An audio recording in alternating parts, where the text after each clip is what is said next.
السلام علیکم ورحمۃ اللہ وبرکاتہ. السلام علیکم ورحمۃ اللہ وبرکاتہ. نحمده ونصلی علی رسولہ الکریم. اعوذ باللہ من الشیطان الرجیم. بسم اللہ الرحمن الرحیم. وَإِلَٰهُكُمْ إِلَٰهٌ وَاحِدٌ لَا إِلَٰهَ إِلَّا هُوَ الرَّحْمَٰنُ الرَّحِيمُ.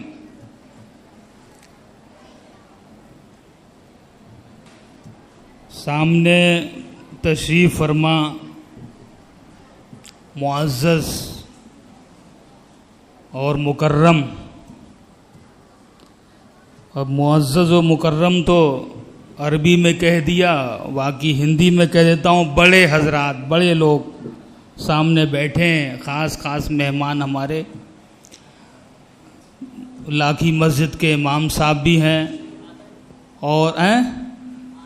اور بھائی نثار صاحب بھی ہیں، اور باقی بڑے مہمان ہیں، دیگر عزیز بچے، اور ادھر بائیں سائڈ میں خواتین.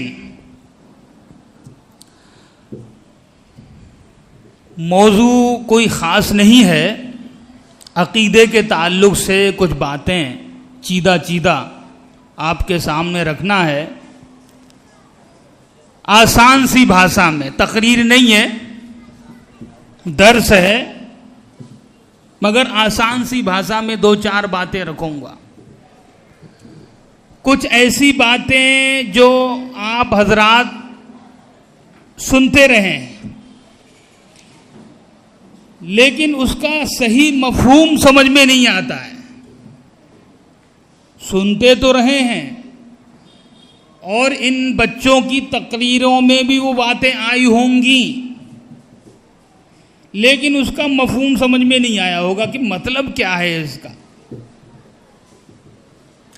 تو سب سے پہلے جو بات سمجھنا ہے ہم کو عقیدے کی اہمیت کے تعلق سے یا توحید کی اہمیت کے تعلق سے، سب سے پہلی بات وہ یہ ہے کہ جب تک آپ کا عقیدہ درست نہیں ہوگا اس وقت تک کوئی بھی عمل قبول نہیں ہوگا. یہ تو سب کو معلوم ہے. جب تک عقیدہ درست نہیں ہوگا تو کوئی بھی عمل قابل قبول نہیں ہوگا، نہ اس کی دلیل کی ضرورت ہے، قرآن سے دلیل کی ضرورت نہیں، حدیث سے دلیل کی ضرورت نہیں. سب الحمدللہ اپنے آپ کو صحیح العقیدہ کہنے والے لوگ اور خواتین بیٹھی ہوئی ہیں. تو یہ بات تو بتانے کی ضرورت ہی نہیں ہے کہ عقیدہ درست نہیں ہے تو کوئی بھی عمل درست نہیں ہے، کوئی بھی عمل قبول نہیں ہے. لیکن عقیدے کی اہمیت کے تعلق سے اگر یہ بات نہ بتائی جائے کسی بھی محفل میں تو میں سمجھتا ہوں کہ ظلم ہوگا کہ ہمارے اور آپ کے ساری کائنات کے امام محمد الرسول اللہ صلی اللہ علیہ وسلم نے سب سے پہلے جس چیز کی دعوت دی تھی وہ کون سی چیز تھی؟ وہ کون سی چیز تھی؟ بولیے، بتائیے. جس چیز کی دعوت اللہ کے نبی صلی اللہ علیہ وسلم نے سب سے پہلے دی، بلکہ یوں کہیے کہ 13 برس تک دیتے رہے مکی زندگی میں، وہ کیا چیز تھی؟ یا یوں کہیے کہ اللہ کے نبی صلی اللہ علیہ وسلم نے اپنی عظیم الشان دعوت کا آغاز کیا، اپنی عظیم الشان دعوت کی شروعات کی کس چیز سے کی شروعات؟ عقیدہ توحید سے. جب اللہ کے نبی صلی اللہ علیہ وسلم کو نبی بنایا گیا تو 3 سال تک تو آپ خفیہ دعوت دیتے رہے. خفیہ کا مطلب کیا ہے؟ چپکے چپکے 3 سال تک اعلان نہیں کیا. لوگوں کو الگ الگ ملتے رہے اور توحید کی اور عقیدے کی دعوت دیتے رہے. 3 سال کے بعد اللہ تعالیٰ نے اپنے نبی کو حکم دیا کہ اے میرے نبی، اب آپ ایک کام کیجئے کہ جو آپ کی پریوار کے لوگ ہیں، آپ کی فیملی کے لوگ ہیں، آپ کے جو خاندان کے لوگ ہیں، چاچا ہیں، پھوپھا ہیں، تایا ہیں، اور اسی طریقے سے پھوپھی ہیں، آپ کی چچیری بہنیں ہیں، آپ کے خاندان کے جتنے لوگ ہیں سب کو اکٹھا کرو اور سب کو بول دو کہ دیکھو اللہ کے سوا کوئی معبود نہیں اور میں اللہ کا رسول ہوں. تو اللہ کے نبی صلی اللہ علیہ وسلم نے اکٹھا کیا، سب کو اکٹھا کیا. ابو طالب بھی تھے اس میں، ابو لہب بھی تھا، اور دوسرے چاچا بھی تھے، پھوپھیاں بھی تھی، چچیری بہنیں بھی تھیں، اور وہ لڑکیاں بھی تھیں جو بیٹی کی حیثیت رکھتی ہیں، اور آپ کی بیٹی بھی تھی فاطمہ.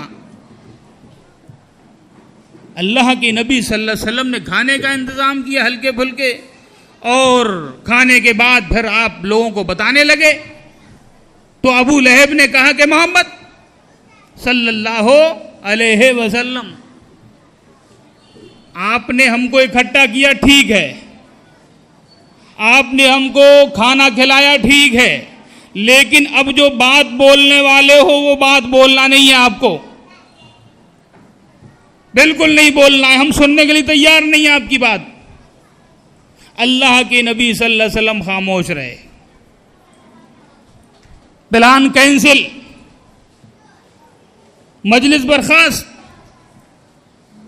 کچھ دن کے بعد اللہ کے نبی صلی اللہ علیہ وسلم نے پھر اکٹھا کیا، اور اکٹھا کر کے انہی لوگوں کو پھر آپ کھڑے ہو گئے اور آپ نے کہا کہ دیکھو تم میرے خاندان کے لوگ ہو، میرے چچا ہو، میرے چچیرے بھائی ہو، میری پھوپھیاں ہو، میں اللہ کا نبی ہوں اور میں تم کو دعوت دے رہا ہوں کہ تم صرف اور صرف اللہ کی عبادت کرو، اسی سے مدد مانگو، اسی کی پناہ مانگو،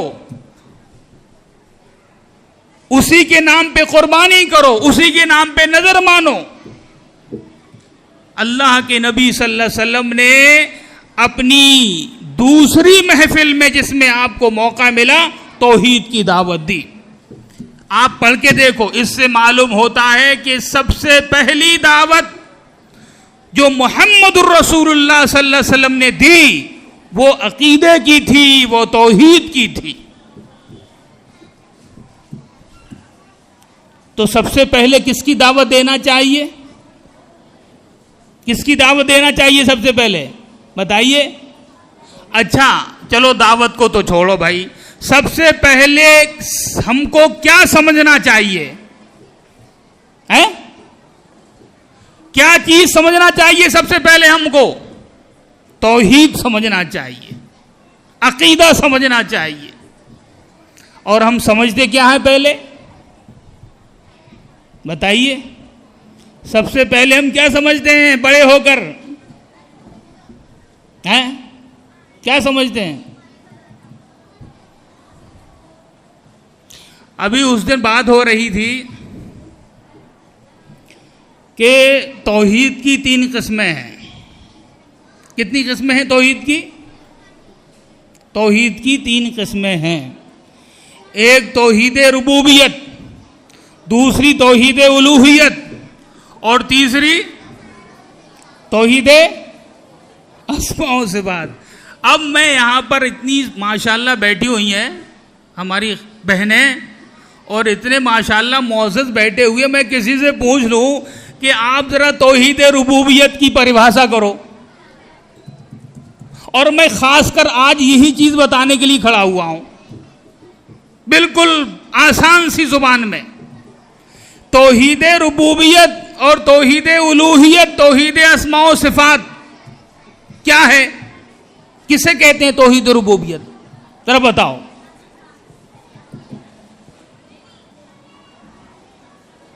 کوئی ایسی زبان میں ہمارا کوئی بھائی یا کوئی بہن بتا سکتا ہے یا بتا سکتی ہے جو سب کو سمجھ میں آ جائے؟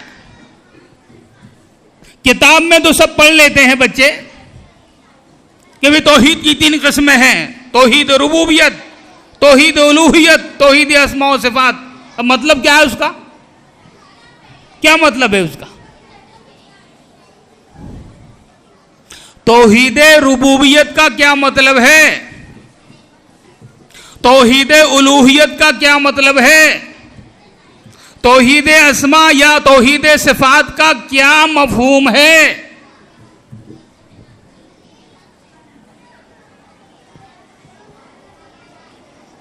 کسی کے اندر جرأت ہو، تھوڑی بہادری، کیونکہ لوگوں کے اندر بہادری بھی نہیں ہوتی ہے، جھجک ہوتی ہے. ارے کون یار مجلس میں کھڑے ہو کے بتائے گا، شرم آ رہی ہے، جھجک آ رہی. کوئی بھائی بتائے اور الاحسان کی طرف سے انعام ملنا چاہیے ایسے بھائی کو. کوئی بھائی کھڑے ہو کے بتائے کہ توحید و ربوبیت کیا ہے.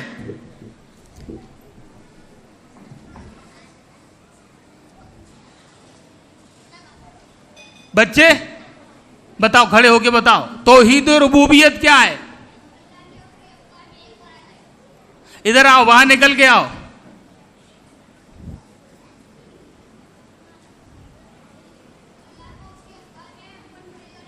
ارے میک میں بول دو میرے بیٹا، میک میں بول دو. اللہ کو اس کے افعال میں منفرد اور یکتا مانا جائے. اللہ کو اس کے افعال میں، افعال میں، اقوال میں، کاموں میں، ہاں کاموں میں، فعل میں، افعال میں، افعال میں. صحیح، وہ تھوڑا سا بچے کی وجہ سے. اللہ کو اس کے افعال میں، کاموں میں منفرد یعنی اکیلا سمجھا جائے. صحیح، بہت اچھا بیٹا، بیٹھ جا. بہت بہت جرأت کی اس بچے نے ماشاءاللہ. اور صحیح بھی بتایا کہ اللہ تعالیٰ کے جتنے کام ہیں، اللہ تعالیٰ کے جتنے کام ہیں ان میں اللہ تعالیٰ کو اکیلا سمجھنا. اللہ تعالیٰ کے کون کون سے کام ہیں؟ رزق دینا ہے، یہ اللہ کا کام ہے. تو رزق دینے میں اللہ کو ہی اکیلا سمجھا جائے کہ اللہ کے سوا کوئی نہیں ہے، یہ اللہ کا بڑا کام ہے. خلق، تخلیق، پیدا کرنا، یہ اللہ کا کام ہے. تو اللہ تعالیٰ کو اس کام میں اکیلا سمجھا جائے، یہ توحید ربوبیت ہے. ملکیت، مالک ہے وہ، یہ اللہ تعالیٰ کو اکیلا ہی سمجھا جائے ملکیت میں، یہ توحید ربوبیت ہے. اولاد دینا، اللہ تعالیٰ اکیلا ہے اولاد دینے میں، یہی توحید ربوبیت.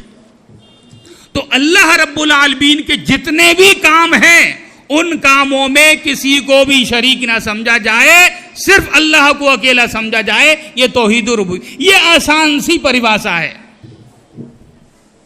باقی الگ الگ انداز سے کی جاتی ہے وہ سمجھ میں نہیں آتا ہے. یہ سب سے تو توحید ربوبیت کا کیا مطلب ہے بھائی؟ آج سمجھ کے جاؤ یہاں سے. توحید ربوبیت کا کیا مطلب ہے؟ اللہ تعالیٰ کے کاموں میں اس کو اکیلا سمجھا جائے کہ وہ اللہ تعالیٰ اپنے کاموں میں بالکل اکیلا ہے، اس کے ساتھ کوئی شریک نہیں. دوسرے نمبر پہ توحید الوہیت، اس کا کیا مطلب ہوتا ہے؟ اب کوئی بچہ دوسرا بتائے. توحید الوہیت کسے کہتے ہیں بھائی؟ ہے کوئی بہادر؟ توحید الوہیت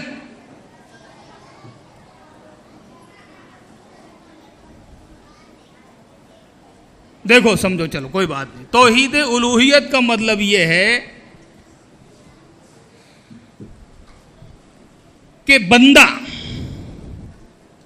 بندے کے اوپر اللہ کے لیے جتنے کام ہیں، ایسا سمجھو آسان سی زبان میں، بندے کے اوپر اللہ تعالی کے تعلق سے جتنے بھی کام ہیں ان میں بندہ صرف اور صرف وہ کام اللہ کے لیے کرے. اس کو کہتے ہیں توحید الوہیت. عبادت کی جتنی قسمیں ہیں، عبادت کی جتنی بھی قسمیں ہیں، تمام قسمیں بندے کے اوپر واجب ہیں اللہ کے لیے. تو بندہ صرف اور صرف اللہ کے لیے وہ کام کرے، عبادت کے تمام کام، یہ توحید الوہیت ہے. جیسے دعا عبادت کی ایک اہم قسم ہے اور یہ بندے کے اوپر ہے اللہ کے لیے. تو بندہ صرف اللہ کے لیے یہ کام کرے اور کسی کے لیے یہ کام نہیں کرے، یہ توحید الوہیت ہے. یہ توحید الوہیت ہے. استعاذہ پناہ مانگنا، استعانت مدد مانگنا، نظر ماننا، قربانی کرنا، یہ تمام کی تمام چیزیں جو ہے عبادت کی قسمیں ہیں. یہ بندے کے لیے ہے، اللہ کے لیے. تو بندہ ان تمام قسموں کو صرف اللہ کے لیے کرے، یہ توحید الوہیت ہے. آگئی بات سمجھ میں؟ تیسری قسم ہے توحید اسماء و صفات. آپ اس کو توحید اسماء کہہ دو یا توحید صفات کہہ دو، بات ایک ہی ہے. جو نام ہیں وہی صفتیں ہیں اور جو صفات ہیں وہی نام ہیں. اللہ تعالیٰ کی جو صفتیں ہیں نا وہی نام ہے اللہ تعالیٰ کے. جو نام ہے وہ صفاتی نام ہے. تو جو نام اللہ تعالیٰ کے ہیں، جو قرآن میں ہیں، جو حدیثوں میں ہیں، وہ نام صرف اور صرف اللہ کے لیے، بغیر کسی کیفیت کے، بغیر کسی تشبیہ کے مانے جائیں. اس کو کہتے ہیں توحید اسماء و صفات. جیسے اللہ تعالیٰ کا نام ہے رحیم، نام ہے یا نہیں ہے؟ اللہ تعالیٰ کے ناموں میں سے ایک نام رحیم ہے یا نہیں ہے؟ ہے یا نہیں ہے؟ بتائیے. نہیں ہے؟ بول ہی نہیں رہے. لگتا ہے کہ مجھے ہی بولنا ہے، آپ کو بولنا ہی نہیں ہے. بھائی مت بولو بھائی، ٹھیک ہے، آپ کی مرضی ہے. نہیں بولتے تو مت بولیے. اب اتنی آسان سی بات پوچھ رہا ہوں، اس میں بھی نہیں بول رہے ہیں. پتہ نہیں ناراض ہیں یا کیا بات ہے بھائی. کم سے کم ایسے تو سر ہلا دیجئے میرے بھائی، بول تو دیجئے تھوڑا سا کہ رحیم اللہ کے ناموں میں سے ایک نام ہے یا نہیں ہے؟ اچھا، بندے کو بھی کہہ سکتے ہیں رحیم؟ نہیں، بالکل بول سکتے ہیں. قرآن میں اللہ کے نبی کے لیے رحیم کا لفظ آیا ہے، رؤوف کا بھی آیا ہے. پھنسا دوں گا میں. قرآن میں اور حدیث میں بھی رؤوف کا، رحیم کا کی جو صفت ہے، نام ہے، وہ نبی کے لیے بھی آیا ہے. تو بندہ بھی رحیم ہو سکتا ہے اور اللہ بھی رحیم ہے. یہی تو میں بتانا چاہتا ہوں کہ جب ہم نے اللہ کو رحیم کہا اور جب ہم نے کسی بندے کو رحیم کہا تو اس کا مطلب یہ ہے کہ اللہ رب العالمین کی جو رحیمیت ہے وہ کسی بندے جیسی نہیں ہے، یا بندے کی جو رحیمیت ہے وہ اللہ جیسی نہیں ہے.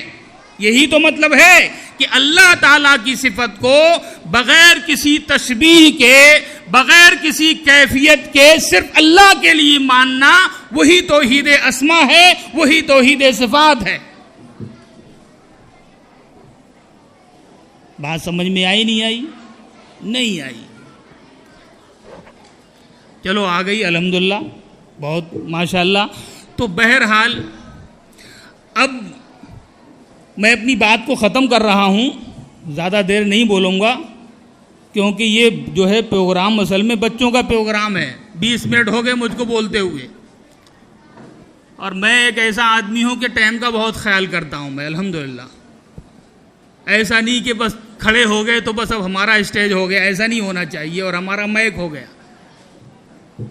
ٹائم کا خیال کرنا چاہیے کیونکہ یہاں بیٹھے ہیں تو لوگ سننے کے لیے بیٹھے ہیں، ہماری ہی سننے کے لیے تھوڑی بیٹھے ہیں. اب سنیے، توحید کی، عقیدے کی اہمیت سنی آپ نے، اور توحید کی قسمیں سنی اور اس کا مطلب اور مفہوم سمجھا.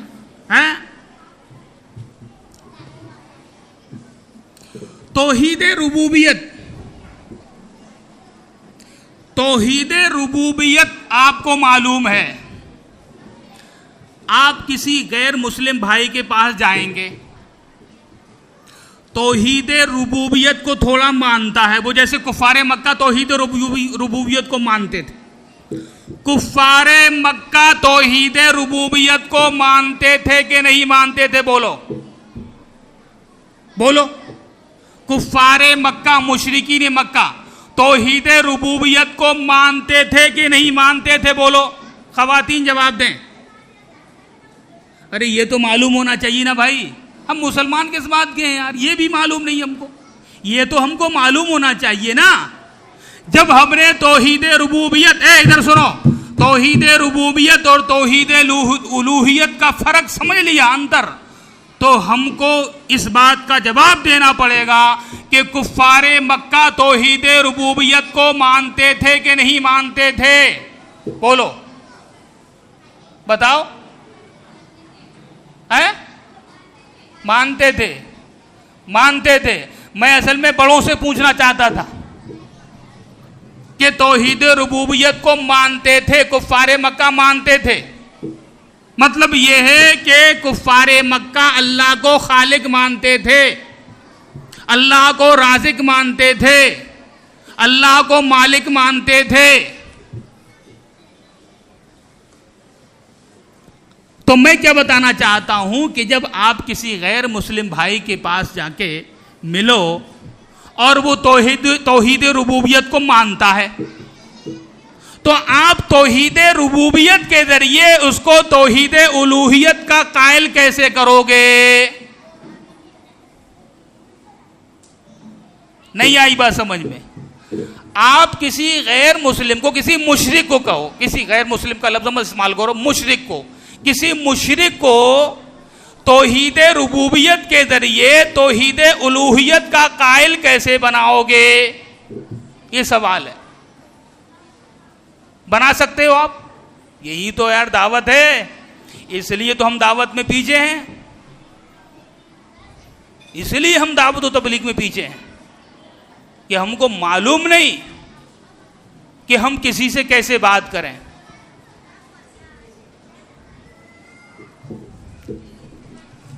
قرآن میں اتنا زیادہ ہے یہ مضمون, یہ موضوع اتنا زیادہ ہے, قرآن میں اتنا زیادہ ہے, ہر سورت کے اندر, ہر قدم پر, میں ادھر آ جا رہا ہوں, ہر قدم پر, ہر سورت میں.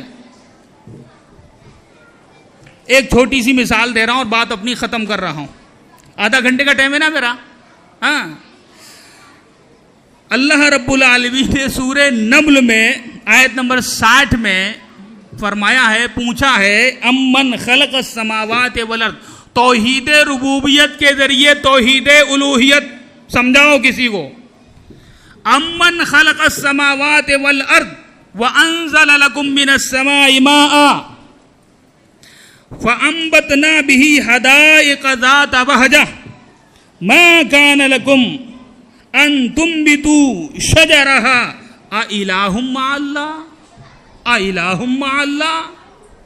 اللہ تعالیٰ نے کہا کہ کیا جس ذات نے آسمانوں اور زمینوں کو بنایا ہے اور تمہارے لیے آسمان سے پانی اتارا ہے اور اس کے ذریعے تمہارے لیے باغ باغیچے, جھاڑ درخت, پھل فروٹ, سبزیاں پیدا کی ہیں, اور تمہارے بس کی بھی بات نہیں ہے کہ تم یہ درخت, یہ جھاڑ پیدا کر سکو, اِلٰہٌ مع اللہ, تو اللہ کے ساتھ دوسرے معبود کیسے؟ آئی بات سمجھ میں؟ آئی سمجھ میں؟ نہیں آئی بات؟ نہیں آئی بات سمجھ میں؟ ارے اتنی آسان بات, توحید ربوبیت کے ذریعے توحید الوہیت کا ثبوت. نہیں آئی بات سمجھ میں؟ اللہ تعالیٰ کہہ رہا ہے کہ بھئی آسمان اور زمین تو اللہ نے بنائے, یہ توحید ربوبیت ہے, یہ توحید ربوبیت ہے. آسمان اور زمین تو اللہ نے بنائے, آسمان سے پانی اللہ نے برسایا,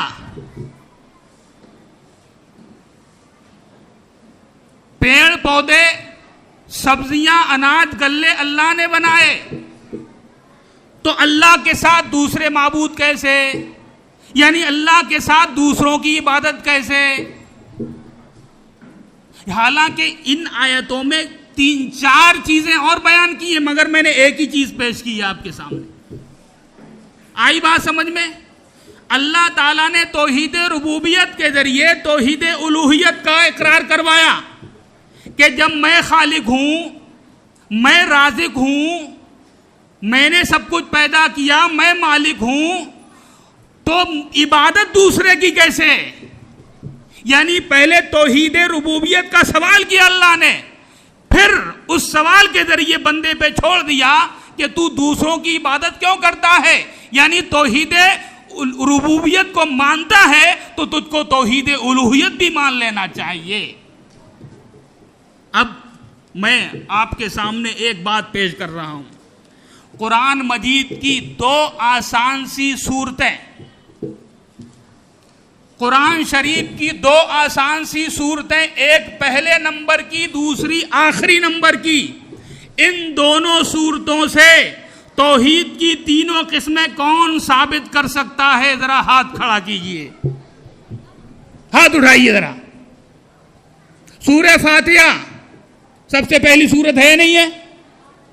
آسان ہے یا نہیں ہے؟ نہیں بولتے نہیں یار. آسان ہے یا نہیں ہے؟ یہ ہے نا آسان. سورہ فاتحہ اور سورہ ناس آسان ہے. ان دونوں صورتوں سے توحید کی تینوں قسمیں ثابت کرو. سوال ثابت کرو بھائی. اچھا اس سے بھی زیادہ آسان، اس سے اور آسان کر دے رہا ہوں. سورہ فاتحہ کی پہلی آیت سے توحید کی تینوں قسمیں ثابت کرو.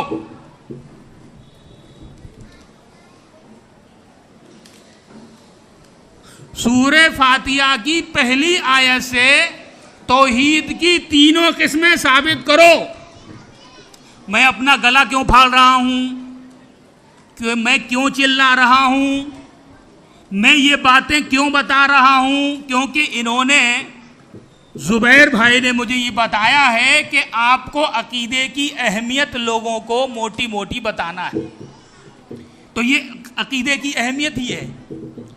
ہر نماز میں کئی بار پڑھتے ہیں الحمدللہ رب العالمین. اللہ کے بندوں، مسلمانوں، نبی کے امتیوں، کبھی غور کیا ہے کہ اس چھوٹی سی آیت کے اندر اللہ نے توحید کی تینوں قسمیں بیان کی ہیں؟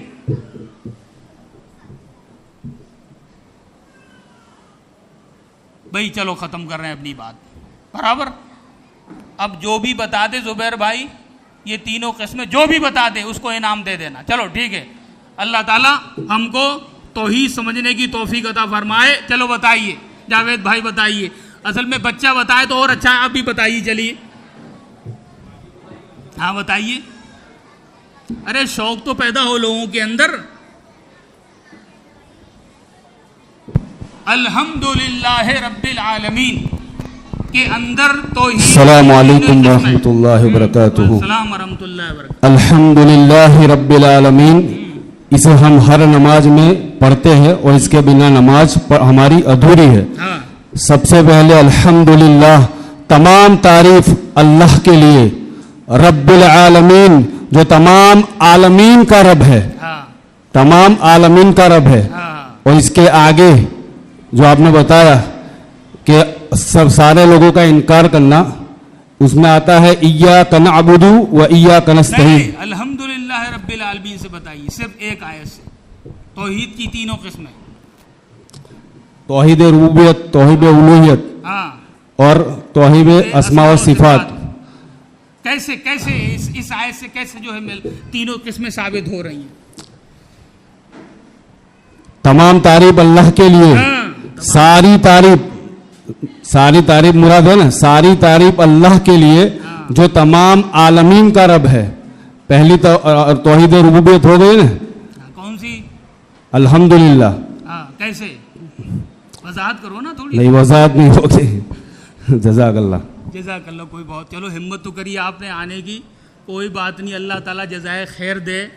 چلو پھر میں اب یہ اس کی وضاحت کر کے، ویسے تو میں نے سوچا تھا کہ سورہ فاتحہ پوری اور سورہ ناس پوری، اس میں بتاؤں گا تمام آیتوں میں کہ کہاں کہاں توحید الوہیت ہے، کہاں کہاں توحید ربوبیت ہے، کہاں کہاں توحید اسماء و صفات، لیکن میں اب وقت کی تنگی کی وجہ سے صرف ایک آیت میں بتا رہا ہوں کہ تینوں قسمیں موجود ہیں توحید کی ایک آیت میں۔ الحمدللہ رب العالمین، اس میں پہلا جز جو ہے الحمدللہ ہے۔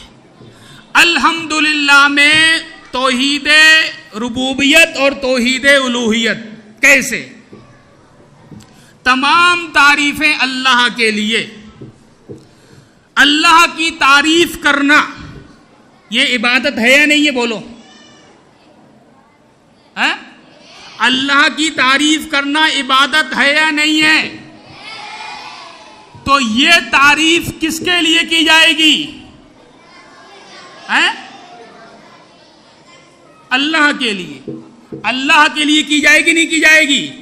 تو یہ توحید الوہیت، الحمدللہ توحید، بولو توحید الوہیت، رب العالمین تمام جہانوں کا رب ہے۔ رب جو ہے وہ اللہ رب العالمین کا کام ہے۔ رب کے معنی کیا ہوتے ہیں؟ پالنا، پرورش کرنا، پیدا کرنا، یہ اللہ رب العالمین کا کام ہے۔ اور جیسے بچے نے بتایا کہ تمام اللہ کے کام اسی کے لیے خاص کر دینا یہ توحید ربوبیت ہے۔ لہذا رب العالمین کے اندر توحید ربوبیت ہے اور الحمدللہ کے اندر توحید الوہیت ہے۔ توحید الوہیت اور توحید ربوبیت اور توحید اسماء و صفات بھی ہے اس کے اندر، کہ رب جو ہے وہ اللہ کے ناموں میں سے ایک نام ہے، لہذا توحید اسماء و صفات بھی ہے۔ اس چھوٹی سی آیت کے اندر جو سورہ فاتحہ کی پہلی آیت ہے جو ہم کئی بار پڑھتے ہیں، اس آیت کے اندر توحید کی تینوں قسمیں اللہ تعالیٰ نے بیان فرمائی ہیں، توحید ربوبیت بھی، توحید الوہیت بھی اور توحید اسماء و صفات بھی۔ باقی الرحمن الرحیم مالک یوم الدین، ایاک نعبد و ایاک نستعین اہدنا الصراط المستقیم، اس کے اندر بھی توحید ہے۔ اور پوری سورت توحید سے کوٹ کے بھری ہوئی ہے، توحید سے ایک دم فل ہے یہ جو ہے سورت، جس پہ ہم کبھی غور نہیں کرتے ہیں۔ اللہ کے واسطے میرے بھائیوں، ان صورتوں کے اوپر ہی کم سے کم غور کر لیا کرو جو آپ بار بار پڑھتے ہو۔ اسی طریقے سے سورہ اخلاص ہے، اس پہ بھی غور و فکر کر لیا کرو۔ یہ تو توحید کا مرکز اور گڑھ ہے میرے بھائیوں۔ اللہ تعالیٰ سے دعا ہے کہ اللہ رب العالمین ہم تمام کو عقیدے کی اصلاح کرنے کی توفیق عطا فرمائے، اور اپنے عقیدے کی اصلاح کے ساتھ ساتھ اس عقیدے کو دوسروں تک پہنچانے کی توفیق عطا فرمائے۔ اللہ تعالیٰ ہم تمام کو توحید جیسے تمام معاملات کو سمجھنے کی توفیق عطا فرمائے۔ اللہ تعالیٰ قرآن و سنت کی روشنی میں عمل کرنے کی توفیق عطا فرمائے۔ میری بات سے کسی بھائی کو کوئی تکلیف پہنچی ہو تو وہ اللہ کے واسطے معاف کر دے، یہیں پر اس بات کو چھوڑ دے، کیونکہ میری باتیں کبھی نہ کبھی کچھ نہ کچھ تلخ ہو جاتی ہیں۔ اللہ رب العالمین ہم تمام کو حق بات کہنے کی اور پہچانے کی توفیق عطا فرمائے۔ اللہ قرآن و سنت کی روشنی میں عمل کرنے کی توفیق عطا فرمائے۔ وآخر دعوانا ان الحمد للہ رب العالمین۔ السلام علیکم ورحمۃ اللہ وبرکاتہ۔ وعلیکم السلام ورحمۃ اللہ۔